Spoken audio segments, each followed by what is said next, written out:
Hey, what's up guys, Second Grip over here, back again with another Modern Minecraft tutorial. Oh yeah, so today's topic, we are going to be going over how to automate Grains of Infinity from Ender.io. Now, Grains of Infinity are the most important item in Ender.io because they make some of the base components that you need in order to make the machines that you need. So, the basic way to make Grains of Infinity, you have to light bedrock on fire, and it'll give a 50% chance of giving you Grains of Infinity once the fire goes out. You can use a flint and steel or a flint and blaze to do that. If you have nature, you'll have access to flint and blaze. So yeah, once the fire goes out on the bedrock, you'll have a 50% chance of getting Grains of Infinity. We were not lucky there, and we weren't lucky there. Luckily, there are some ways to automate this, however, because, like I said, you're going to need Grains of Infinity a lot if you're using Ender.io. So, one of the methods I like to use, blazing pyrotheum. Blazing pyrotheum, you can when you place this, it starts fires around the source block. It's a really good. I like that method because it's a really good way to. Let's see. Let's just get a bucket really quickly. There we go. Yeah. So I like blazing pyrotheum because it's a really good method of starting fires automatically. There is an Ender.io method of automating Grains of Infinity. You can use fire water. So pour fire water over bedrock. You have a 2% chance of getting you have a 2% chance of getting Grains of Infinity. It's not automated per se, and it takes a bit longer, but I mean, it works. So I'll show you how to do it the blazing pyrotheum way. So, by the way, if you want to use the firewater method, to make firewater, you're going to need a vat with hooch, blaze powder, and redstone. Blazing pyrotheum, you're going to need to melt pyrotheum dust in a magma crucible, which requires 2 blaze powder, a sulfur, and some redstone. So, some components I'm going to be using in this. We are going to need a mechanical user. There are other methods of automatically placing fluid. I just prefer the mechanical user. So the basic premise is we want this to be redstone on. And then we're going to need some scanners. Let's put a scanner here and here. I'm going to need some room to move around. And because I am in creative modes, I was able to destroy the bedrock, so yeah. Alrighty, and then we're going to need to set these so that way they're looking for fire. So that's a really easy check. So basically, when the scanner detects that there is fire, it'll output a redstone signal, turning the user off. Unfortunately, I can't see the user, and I really need more room in here. There we go.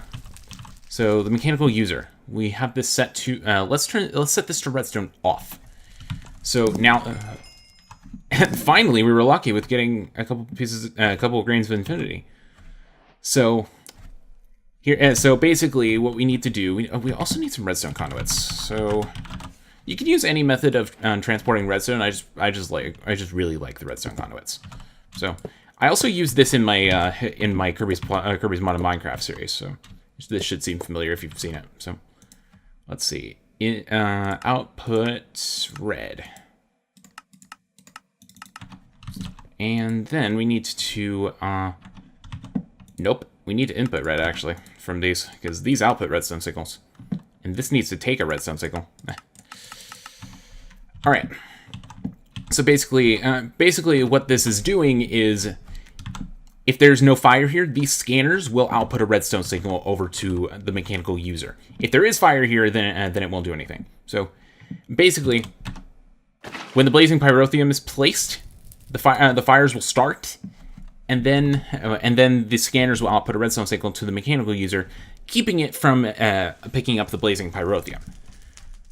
I really like this method because, I mean, it's set and forget. Sure, it's a bit more expensive than fire water, but, I mean, what are you going to do at this point? So then what you need to do is automatically collect the Grains of Infinity, because, I mean, who's going to be standing down here all this time waiting for the grains? So what I like to use is a ranged collector. You can use anything you want, but this is what I like. So the ranged collector is an actual additions item. To make it, you're going to need an iron casing, a hopper, a void crystal, and 200 pearls. Void crystal, you need to hit a piece of coal with the laser from the atomic reconstructor. Iron casing, you're going to need some sticks, 4 iron, and a piece of black quartz. Black quartz is an ore you can find underground. Alrighty. So by default, this is in a whitelist, so it'll pick up anything. That should be fine because you want to whitelist Grains of Infinity. So once you got that covered, then you just need to get it home. So here's one more thing that I like to do. So to get it home, you can use anything. I like using ender chests. So the ender chest is my favorite method of doing this. So let's see, item conduit. So you can use the ender chest on a specific frequency to add it to your storage system, and then you'll have Grains of Infinity forever. This is a really good method because like the fire will almost always be active. It just seems like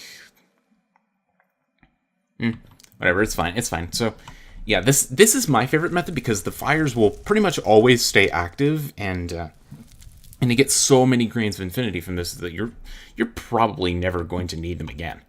And this does have to be done at bedrock because you have to burn bedrock. But you know, whatever.